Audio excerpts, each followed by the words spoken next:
And we must remember, truth is progressive.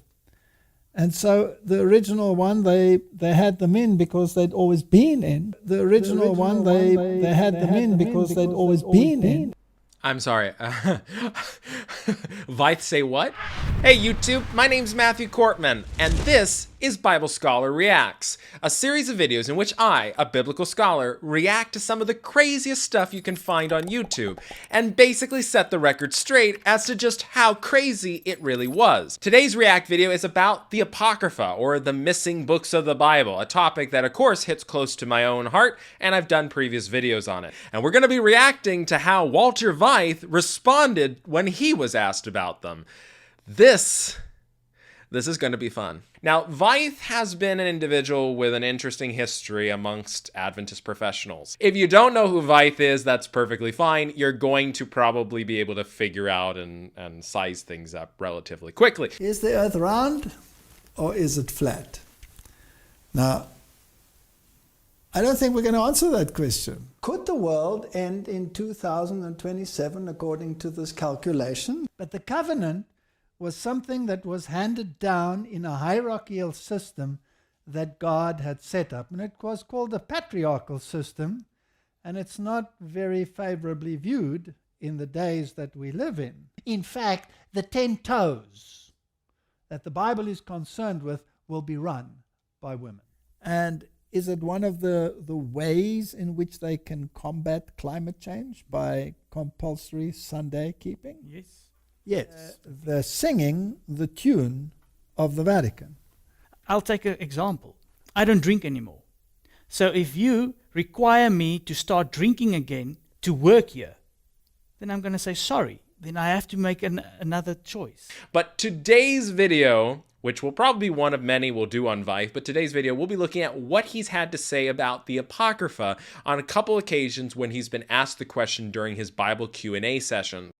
But before we continue any further, I just want to give a shout out and a thank you to our sponsor for this video, which is Adventist Today. So Adventist Today, I'm so happy that they believe in creators like me and want this kind of material to get out there, and I'm certainly happy that they are encouraging and promoting other voices in Adventism who otherwise would not have that kind of platform or attention. So please go ahead and check them out if you're happy that they are helping to promote material like this video. Okay, so let's kick off with the first question.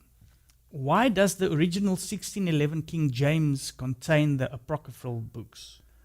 So the way that this question is phrased is almost could lead one to think that it was only the first edition of the King James Bible that included the Apocrypha, when actually the Apocrypha was a standard part of the King James Bible pretty much up until 100 or so years ago, 150 years ago. So just clarifying that, it's a pretty long pedigree of the King James history. The King James Bible, in all of its history of being around, has more times, way more times than not, included the Apocrypha than didn't.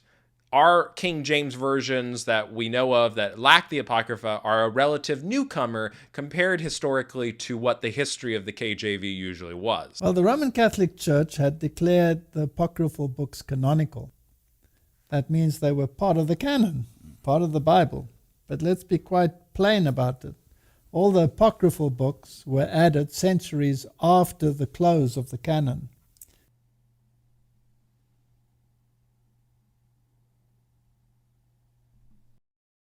So they are additions. No, the apocryphal books, the deuterocanonical, however you want to refer to them, they are not added books. The apocryphal books have been around for pretty much the entirety of the Bible's history. They were being read and were observed. Parts of them were observed as scripture back in Jesus's day. The New Testament makes reference to some of them. This is not something that gets added later. Well before Trent, the Apocrypha or deuterocanonical works were usually included in Bibles. This is not an unusual thing. And so the Catholic Church's decision to recognize the canonicity and affirm it in full at the Council of Trent is not related to the question of why the apocryphal books were included in Bibles. Those are two separate issues, and he's kind of conflating them together at the moment. And unfortunately, he's not the only sort of misled Protestant to kind of do that. Note, for those that don't know, I myself am Protestant, just clarifying. Now, some of the apocryphal books, like Maccabees, for example, are historic accounts. And there's nothing wrong with an historic account. It's like, checking out an encyclopedia. Yes. But that doesn't mean that it's inspired. You don't need to put it into the canon.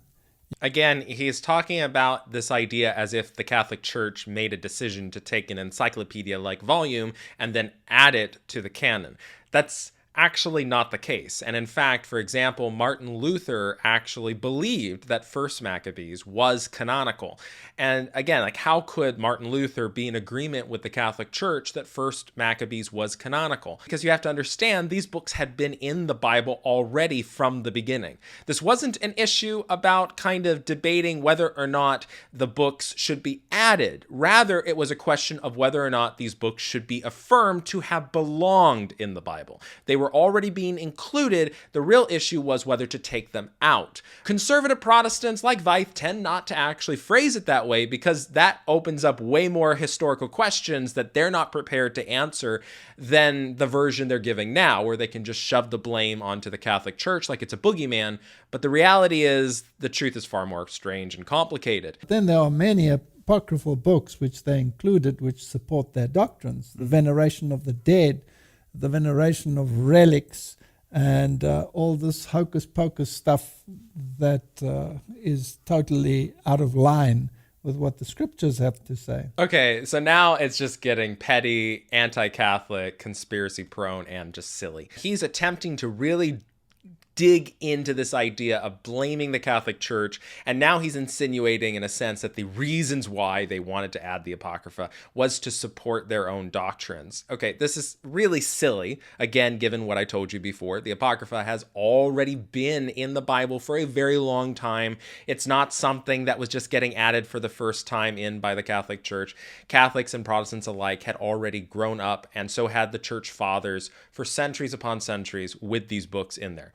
Now, when he says that these books support doctrines of the Catholic Church, that's also very silly. But the work of 2nd Maccabees does not actually support the doctrine of purgatory. What it does do is describes an interesting scene in which Judas Maccabee tells people to pay a sin tax on behalf of those who have died so that they may achieve a better resurrection. Now, whether or not you agree with that, the text of 2nd Maccabees is simply reporting that this is what Judas Maccabee did. It doesn't really go ahead and confirm whether it would work or whether it wouldn't. It just shows that this is what a certain group of people believed and did at a certain time. So again, that's a long ways away from actually saying that it promotes something. And this kind of level of reading that Wythe is doing of 2nd Maccabees is about equivalent to an atheist or some other individual randomly reading some part of the Bible, showing somebody doing something horrible, and then saying that the text actually promotes it for the simple reason that it's there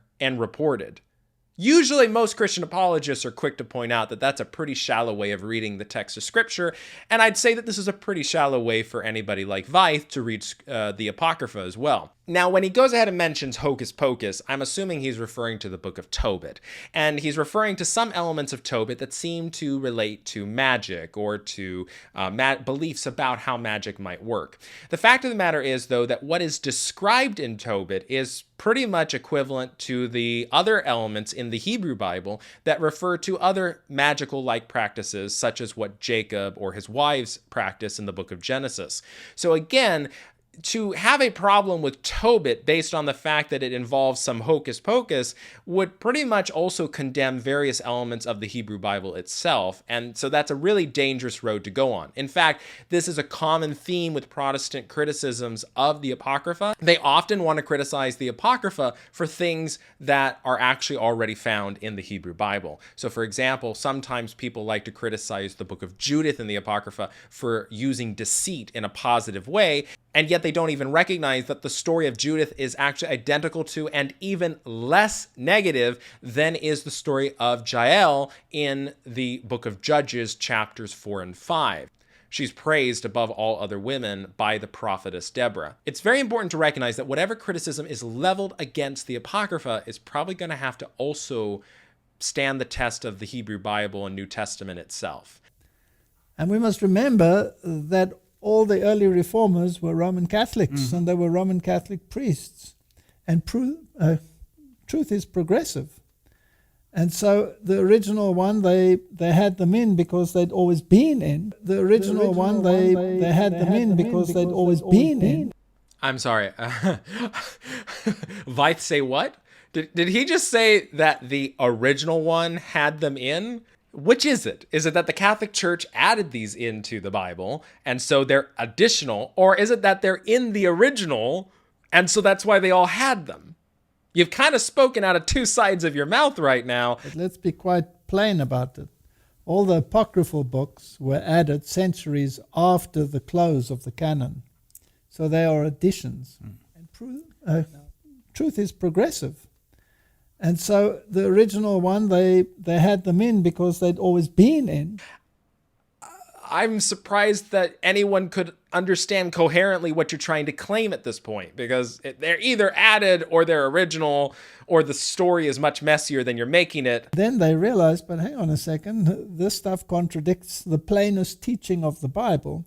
And they realized that they were not canonical and took them out. And that is also completely incorrect. So again, usually Protestants like Veith, who are trying to make some sort of argument about the Apocrypha being taken out, they're always referencing it in relationship to the Reformers. It is not the Reformers who are really the ones who take out the Apocrypha. That really doesn't actually happen until you come to around the year 1827. Someone like Luther isn't taking the Apocrypha out. Rather, he's taking books that are disputed, that he doesn't think are undisputable or indisputably scripture, and he's putting them into their own section called the Apocrypha, basically as a way of having Protestants be able to evaluate these books in the light of the rest of Scripture. And we see this with lots of different reformers. The majority of them usually picked and chose one or more books from the Apocrypha that they did believe were canonical or should be canonical, and rejected the others. Now, what never happens for the Protestants is that we never end up getting a sort of total agreement or a Council of Trent-like scenario where different churches come to agree on just exactly what books need to be moved from the Apocrypha to the canon and what books in the Apocrypha are best to just let go. That decision never ends up happening, even though it seems to be what Martin Luther hoped and intended by creating that section. What this really illustrates then is, again, Walter Veith here is presenting, as unfortunately many other Protestant apologists will do as well, a very skewed and not very accurate presentation of the reality of this topic. And it's because it's a lot easier to just kind of brush it all away and make it sound like it's a Catholic conspiracy than it is to actually go ahead and deal with the messy reality of history. Because, I mean, worshipping the top of your staff, driving out demons with the gallbladder of a fish, and all kinds of ridiculous things. Worshipping the top of your staff? I mean, the gallbladder is obviously Tobit. But worshipping the top... All right, time to do some research here. What in the world is this about? Oh, hey, isn't this great? It turns out Walter Veith actually has on his website a reference to this. Let's go see the detail. Okay, so it turns out Walter Veith is misrepresenting his own understanding of the issues. So when you turn to his website, it actually clarifies that contrary and in contradiction to what he just said in his video answer, it's actually not from the Apocrypha at all. It's an issue of the Vulgate. It actually says that the Vulgate version in Latin of Hebrews 11:21 seems to imply that Jacob worshiped the top of his rod, of his staff. So, in fact, what is a translation issue of the book of Hebrews in the New Testament is getting cited by Veith as an actual example of something in the Apocrypha that's taught wrong. Huh? Okay, so what this just tells you is that Veith is so poor at his research that he can't even remember the facts he's publishing on his website. The other question is, why was the book of Enoch not put into the canon? Well, all the apocryphal books appeared between 300 and 400 years after the close of the canon. Okay, so this is misleading. There is no close of the canon. It's one of those catchphrases that people tend to use, but it has zero historic background for it. There is no officially recognized or referenced end of the canon. Now, also to say 300 to 400 years after the canon closed means that they're basically saying that the canon was closed around the time of Ezra and Nehemiah. That's not something any Bible scholar who focuses on the canon would ever agree with. Okay. Both in the case of the New Testament and in the case of the Old Testament. Huh? Eh? 300 to 400 years after the close of the canon, both in the case of the Old and the New Testament. Well, if he actually knew his canon, then he would know the canon wasn't even fully developed and agreed on by Christians until like the 3rd century, which would mean he would be suggesting it wasn't until like the 6th or the 7th century that they ended up managing to come up with apocryphal works. Obviously, that would be completely BS. Let's imagine he means that somehow people knew that the canon was closed in the New Testament at the time of the book of Revelation, which would be, around the turn of the 1st century into the 2nd century. Well, first of all, that's definitely not true. Nobody believed the canon was closed at that time when that happened. But let's assume that that's what he means. He'd still be saying that it's 300 to 400 years after the 2nd century or the 1st century that we get the apocryphal works. And that's also BS. Because the first apocryphal works actually come out in the same period of time as the canonical works. The Gospel of Peter, the Apocalypse of Peter, all of these works are starting to come out at the same time as the book of Revelation comes out. So again, to describe this as 300 to 400 years after the fact really just underscores not only that Veith has no understanding or knowledge about the shape of the canon, he doesn't actually know anything about these books, he's never taken the time to study about what scholarship knows about them, and so as a result, he really can't speak to this issue at all. That's a problem. Just saying. And if you wonder, why does he have such a bad rep with biblical scholars in the Adventist community? Why does he have such a bad rep with just about any professionals in the Adventist community? I think I'm illustrating it to you with this one issue. Veith has a lot of opinions, very strong, about something that, quite frankly, he doesn't know enough about to give an opinion on. And as a result, this video now exists. And hopefully you click that subscribe button and that thumbs up. And hopefully you'll be back again for another edition of Bible Scholar Reacts.